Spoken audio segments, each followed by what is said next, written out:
What's up guys, Cubeologist here again with another quick video for you all. Should be a pretty short one because it's a pretty good average for me, but what I want to talk about today is internet hate, or hate on YouTube comments, bullying, stuff like that, and how to deal with it. Now I know that this community is kind of young, and I'm old considerably in this community as compared to most of the people. So I thought that my insight might help out a little bit here, and I wanted to share it with you guys. So let's talk about it. If you make YouTube videos, if you're a public figure in any form, I consider myself a public figure, but just barely, right? I'm just barely a public figure, just in this really small community that we have, but it's growing luckily.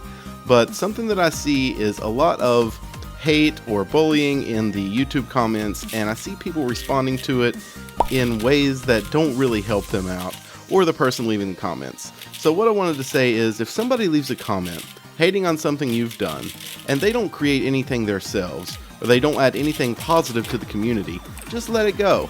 I know that sometimes it's frustrating, you want to get back at them, you want to come up with something clever to make them look bad, but in my opinion, and the opinions of most people, it is already looking really bad that they feel the need to berate or bully somebody on a social media platform.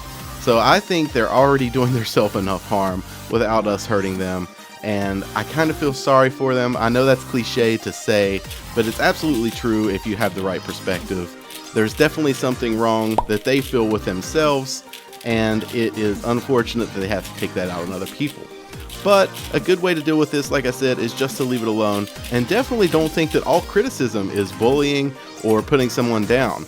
There's been a few times in my comments where I've read something and seen that somebody said something I thought was negative at first, and I read it again and I was like, you know, they've got a pretty good point. I should probably change that about this video, or I should probably include that in the next one. So definitely just be as analytical as you can and realize if they're trying to help you and it's just coming off wrong, or if they're actually just being rude, and you can just leave it alone. So I'm sorry if I didn't get to some of your questions in this episode, guys.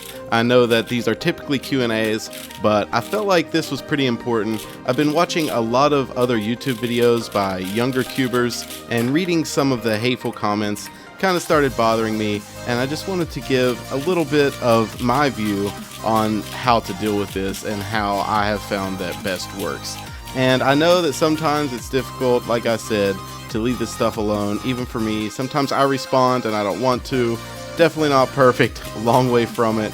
So I hope this helped you guys out a little bit. I hope that you can see where I'm coming from and maybe incorporate some of these ideas into the way you deal with it. But let me know down in the comments what you think. Do you think this is totally wrong? Should we argue with these people? Should we not? It doesn't matter to me. I'm just curious about your input. So yeah, let me know down below. Give the video a thumbs up if you enjoyed, and you'll hear from me soon. Later, guys.